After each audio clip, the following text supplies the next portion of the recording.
मरेंगे, हम अकेले मरने वाले नहीं है। हम नहीं बोलेंगे। अब राम जी मने मन सोचे कि बताइए, अब इनको समझ में नहीं आ रही है बात, अब हम कैसे बोले। लक्ष्मण भैया प्रणाम करके आगे आए, राम जी से बोले भैया हम एक बार प्रयास करते हैं। लक्ष्मण जी परशुराम जी के सामने गए और यहाँ दर्शन करे। गोस्वामी जी कहते हैं सुनी मुनि बचन लखन मुस्काने। अच्छा बताइए, कोई आदमी बहुत क्रोध में हो, कृष्ण बाबू बहुत क्रोध में कोई हो और उसके सामने दूसरा कोई व्यक्ति जा करके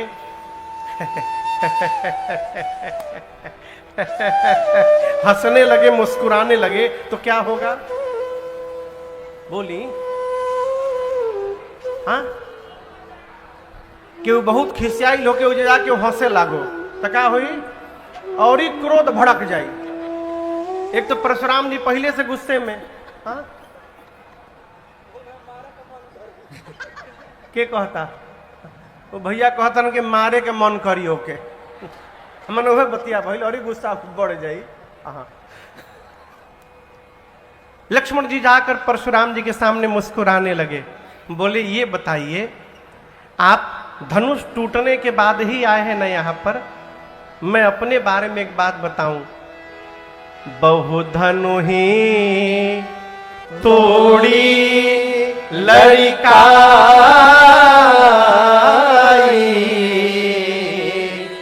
कबहु न असरि सकी गुसाई।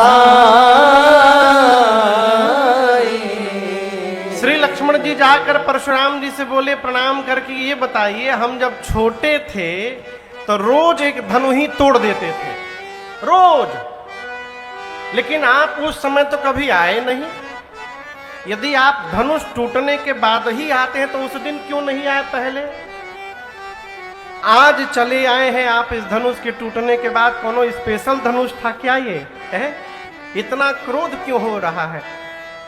सुनते परशुराम जी का क्रोध और भड़क गया, परशुराम जी का शरीर कांपने लगा। बोले रे रे रे नृपबालक, तू नहीं बोल रहा है, तेरा काल तेरे मुख से बुलवा रहा है। शंकर भगवान के पिनाक की तुलना तू एक छोटी सी धनुही से कर रहा है। लक्ष्मण जी बोले सुनिए सुनिए मेरी बात सुनिए पहले, धनुही हो चाहे बड़का धनुहा हो, दोनों का एक ही काम है, बाण चलाना। हम आपको असली बात बता रहे हैं परशुराम जी, आपको पता नहीं है, किसी ने तोड़ा नहीं है इसको। मेरे भैया ने जैसे इसको छुआ, ये छूने से ही टूट गया। छुवत टूट रघुपति ही न दोषो। ये खाली ऊपर से पालिश किया गया था, भीतर भीतर बराबर हो गया था। भैया छुए टूट गया, हम लोग क्यों अभिमान करें कि तोड़ दिए? परशुराम जी निकाले आपन फरसा, बोले दिखाई दे रहा है ना, तू मुझे जानता नहीं है बालक, मैं बाल ब्रह्मचारी अति क्रोधी हूं, केवल मुनि महात्मा मुझे जानते हैं। 21 बार धरती को क्षत्रिय विहीन किया हूं, 21 बार, तो बालक है, अन्यथा अब तक तेरा सर तेरे धड़ से अलग हो गया रहता। लक्ष्मण जी हाथ जोड़ लिए, बोले मैं बहुत भाग्यशाली हूं, पहली बार ऐसा कोई वीर दिखाई पड़ा है जो अपनी प्रशंसा अपने मुख से कर रहा है। ऐसे सबकी प्रशंसा तो दुनिया करती है, आप अपनी प्रशंसा खुदे कर रहे हैं। लेकिन हम एक बात बताएं, ये बात बात में फरसा ना दिखाइए, हम कोई कुम्हड़े की बतिया नहीं है जो तर्जनी देख के डरा जाएंगे। पुराना था, टूट गया। और रही बात युद्ध की, तो मैं कहता हूं हमारे वंश में सुर महिसुर हरिजन अरु गाई, हमारे कुल इन पर न सुराई। लक्ष्मण जी बोले हमारे कुल में देवताओं पर, ब्राह्मणों पर, भक्तों पर और गौ मैया पर प्रहार करना वर्जित है। आप ब्राह्मण हैं, इसलिए हम आपको मारेंगे नहीं, लड़ेंगे नहीं। आपको मार देंगे तो ब्रह्म हत्या का पाप लगेगा। आपसे हार गए तो रघुवंशी होकर युद्ध में पराजित होना, ये मेरे कुल पर कलंक लग जाएगा। जीतूंगा तो पाप लगेगा, हारूंगा तो कलंक लगेगा। दोनों में नुकसान केवल हमारा है। परशुराम जी विश्वामित्र जी से बोले, तुम्हारा चेला जितना गोरा है ये, उतना भीतर का काला है, इतना कड़वा बोलता है ये। तब तक लक्ष्मण जी बोले, इतना प्रेम था तो किसी को बुला के जुड़वा लीजिए।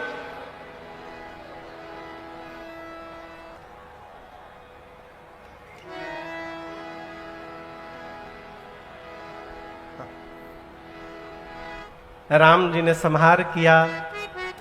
अंत में राम जी को कहना पड़ा, मुनिवर मेरा अपराध जितना बड़ा नहीं है उससे बड़ा आपका क्रोध हो गया है। लक्ष्मण ने आपको बताया है कि पुराना था, छूने से टूट गया, और आप तब से युद्ध की बात करते हैं। तो मेरी बात सुनिए, हम रघुवंशी हैं, कहां उस स्वभाव न कुल ही प्रशंसी। मैं स्वभाव बता रहा हूं, अपने वंश की बखान प्रशंसा नहीं कर रहा हूं। रघुवंशी के सामने यदि युद्ध में काल भी आकर खड़ा हो जाए तो रघुवंशी काल को भी पीठ नहीं दिखाता, युद्ध करता है। काल से भी लड़ने की शक्ति रखने वाला रघुवंशी राम परशुराम से नहीं लड़ेगा। क्यों? आप ब्राह्मण हैं मुनिवर, और जो ब्राह्मण में निष्ठा बना के रखे वो पूरे संसार में निर्भय होकर रहता है। इसलिए हम आपसे लड़ेंगे नहीं मुनिवर। परशुराम जी जब ये वाक्य सुने उनकी मति घूम गई। सोचे, ब्राह्मण में इतनी निष्ठा, भगवान को छोड़कर किसी दूसरे का नहीं हो सकता। अब ये पता कैसे चले राम जी भगवान है? तो परशुराम जी के पास जो धनुष है उस धनुष का नाम है अजगव, और वो भगवान श्री हरि का धनुष है। धनुष आप लोग देखे हैं ना, उसमें डोरी बंधी रहती है, तो डोरी केवल एक छोर पे बंधी रहती है, और उसके बाद वो डोरी धनुष में लिपटी रहती है। जब लड़ाई का समय आता है तो धनुष का जो स्वामी है वो धनुष को नीचे झुकाकर और अपनी आवश्यकता अनुसार उसकी प्रत्यंचा डोरी चढ़ाता है धनुष पर। परशुराम जी जानते हैं कि भगवान के धनुष पर भगवान को छोड़कर कोई प्रत्यंचा चढ़ा नहीं सकता। यदि राम भगवान है तो राम आज इस धनुष की प्रत्यंचा चढ़ा देंगे, और भगवान नहीं होंगे तो इनसे ये डोरी चढ़ेगी ही नहीं। तो परशुराम जी ने कहा, राम ये रमापति का धनुष है, लीजिए, इसको खींचिए और इसकी डोरी को चढ़ा करके दिखाइए, मेरे मन के संशय को समाप्त करिए, आप भगवान हैं कि नहीं है। और जैसे परशुराम जी ने धनुष दिया है और राम जी ने हाथ में पकड़ा, गोस्वामी जी कहते हैं, देता चापाया तू ही चढ़े गया, देता चापाया तू ही चढ़े गया, परशुराम मन समय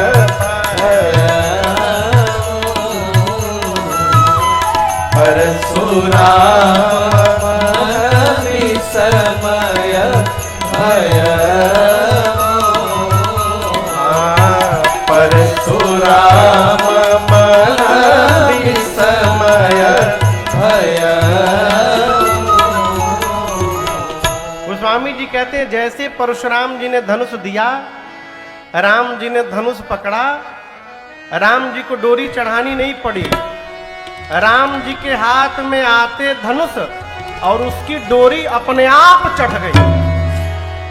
देत राम देत चाप आप ही चढ़ी गए, अपने आप चढ़ी गया। परशुराम जी जब ये दृश्य देखे विस्मय हो गया, और यहां पर 9 बार राम जी की जय जयकार की है। परशुराम जी ने जय जयकार करने के बाद राम जी और लक्ष्मण जी से क्षमा याचना किया है। प्रभु, अज्ञानतावश मैंने आप दोनों को बहुत अनुचित कह दिया है, क्षमहु क्षमा मंदिर दो भ्राता। आप दोनों भैया मेरे अपराध को क्षमा करिएगा। और क्षमा याचना करके प्रणाम करके परशुराम जी वापस तपस्या करने चले गए। अब श्री विश्वामित्र जी ने जनक जी महाराज से कहा, देखिए जनक जी, विवाह तो धनुष टूटने के साथ ही पूरा हो गया, टूटत ही धनु भयउ विवाह। लेकिन अपने वंश परंपरा का निर्वाह करने के लिए मैं कहता हूं कि आप अपने घर में जा करके अपने घर के बड़े बुजुर्गों को बुलाइए, श्रेष्ठ ब्राह्मणों को बुलाइए, अपने गुरु जी को बुला करके बैठिए और सबसे विचार करिए, और वो लोग जो आज्ञा दे आगे क्या करना है उसका पालन करिए। यहां परशुराम विश्वामित्र जी ये नहीं बोले कि आप दूतों को अयोध्या भेजिए, ना बोले अपने घर के बुजुर्गों से बात करिए, वो जो कहे उसका पालन करिए। ये कथा कह रही है किसी के घर में जाकर के फूफा नहीं बनना चाहिए, दूसरा के तिलक में मिठाई ना चलावे के चाहिए। ये बतिया बुझाता। अब रुआ केहू के घरे गइल बनी नेवता पर, और जा तिलक आइल बा, रुआ नगली नाश्ता बाटे, रुआ पता बा कितना पाकिट बनल बा, कौना तरह के पाकिट बनल बा, कौन पाकिट केकरा के देवे बा, कौन पाकिट रुआ तो मालूम नहीं है। नाश्ता लियावा, नाश्ता है नहीं के तो दूसरा के तिलक में जाके नाश्ता ना बांटे के चाहिए कब, अब दूसरा के घर में जाके कबो सुझाव ना देवे के चाहिए। ये मर्यादा है। विश्वामित्र जी ने नहीं कहा कि आप दूत भेजिए, विश्वामित्र जी क्या बोले, घर के श्रेष्ठ से तदपि जाई तुम करहु अब यथा वंश व्यवहार। आपके वंश में जो उचित व्यवहार है वो करिए। ये कैसे पता चलेगा, बूझि विप्र कुल वृद्ध गुर वेद विदित आचार। अपने घर के श्रेष्ठ जनों से विचार करके मंत्रणा करके उसका पालन करिए। ये मर्यादा है। इससे क्या, घर में श्रेष्ठ का आदर बना रहता है। विश्वामित्र जी के कहने पर जनक जी महाराज ने श्रेष्ठ ब्राह्मणों को बुलवाया। सतानंद जी बैठे हैं, कुल के श्रेष्ठ जन हैं। विचार हुआ, निष्कर्ष निकला कि दूतों को एक पत्र लिख करके जनक जी महाराज दें और कहें कि जाकर अयोध्या दशरथ जी महाराज को दे दिया जाए। बैठे हैं, सामने मिथिला के दूत आके खड़े हो गए। मर्यादा कहती और नियम कहता है कि महाराज अपने आसन पर बैठे रहे और जो उनके मंत्रीगण हैं, सेवक हैं, वो दूतों से पत्र ले जाकर महाराज को दें। ये नियम है। दूतों ने प्रणाम करके कहा कि हम मिथिला से आए हैं अपने महाराज जनक का संदेशा लेकर के। दशरथ जी को ये पता था कि विश्वामित्र जी यज्ञ रक्षा कराने के बाद मेरे बच्चों को, राम लक्ष्मण को लेके बक्सर से मिथिला चले गए हैं। और मिथिला नाम सुनते महाराज को ये समझते विलंब नहीं लगा कि इस पत्र में अवश्य मेरे राम लक्ष्मण के विषय में कोई संदेश आया होगा। और जैसे महाराज सुने, गोस्वामी जी कहते हैं, मुदिता मही पर आप उठी ले। आप दर्शन करिए, श्री चक्रवर्ती जी महाराज स्वयं सिंहासन से नीचे उतरे और जाकर महाराज ने स्वयं दूतों के हाथ से पत्र ले लिया। ऐसा क्यों किया महाराज ने? एक बात जीवन भर याद रखिएगा, जहां प्रेम हो जाता है वहां नियम समाप्त हो जाता है, और जहां नियम रहता है वहां से प्रेम समाप्त हो जाता है।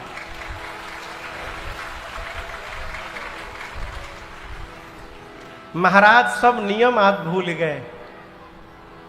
जाकर महाराज पत्र लिए और इतनी बेचैनी है कि वापस नहीं आए।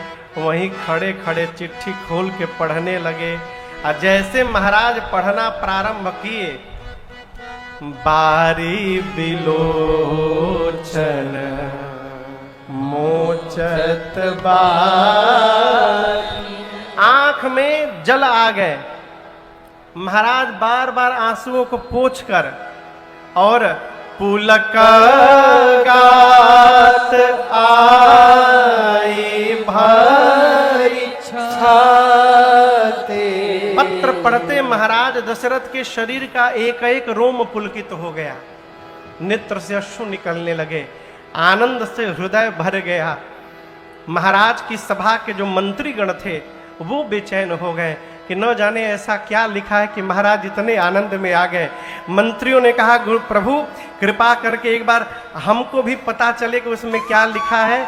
महाराज दूसरी बार ने पुनिधारी धीरा पत्रिका बाजी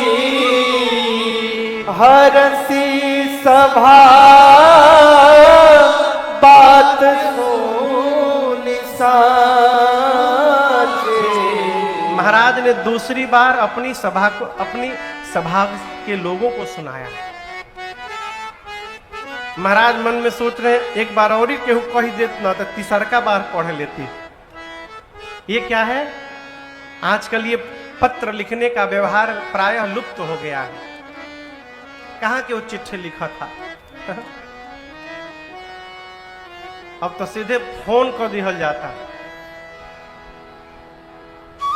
पहले पत्र आता था ना तो एक ही पत्र को लोग कई बार पढ़ते थे। केहू ऐसन के चिट्ठी आ जाओ तो लोग लुका लुका के पढ़े, छत पे जाके पढ़े, रजाई के भीतरी लुका के पढ़े, सीढ़ी के नीचे छिपा के बैठे, बारी में जाके पेड़ पे टंगा के पढ़े। उसी दशा में महाराज है। अभी महाराज 2 बार पढ़े हैं। तब तक भरत भैया बाहर खेल रहे थे और आ करके प्रणाम करके बोले पिताजी पूछत अति स्नेह सकुचाई तात कहाँ से पाती आई। भरत जी प्रेम से पूछे पिताजी पत्र कहाँ से आया है? महाराज बोले आवा आवा बने बाँच के सुनाओ तनी। तीसरी बार महाराज ने भरत जी को सुनाया। अब किसको सुनाए? सबको सुना दिए हैं। दूत खड़े होकर महाराज की इस भाव दशा का अवलोकन कर रहे हैं। मैं भी आपसे कहा ना, प्रेम होता हो है तो नियम समाप्त होता है। चक्रवर्ती महाराज है दशरथ जी, लेकिन राम जी के प्रेम में दर्शन करिए। महाराज ने दूतों को अपने बगल में बिठाया है। कहां दूत और कहां राजा, चक्रवर्ती राजा अपने बगल में बिठा करके तब नृप दूत निकट बैठारे। और महाराज ने पूछा भैया कहू कुशल दो बारे तुमनी के निज नयन निहारे। महाराज बोले भैया हमारे दोनों लड़के ठीक है ना, कुशल है ना? आप लोग अपनी आंख से उनको देखे हैं ना? हम बता रहे हैं कि वो दोनों देखने में कैसे हैं। श्यामल गौर सांवले हैं और गोरे हैं, धरे धनु भाथा हाथ में धनुष बाण पकड़े होंगे।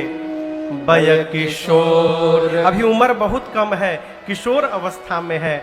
कौशिक मुनि विश्वामित्र जी के साथ उनके पीछे पीछे गए होंगे।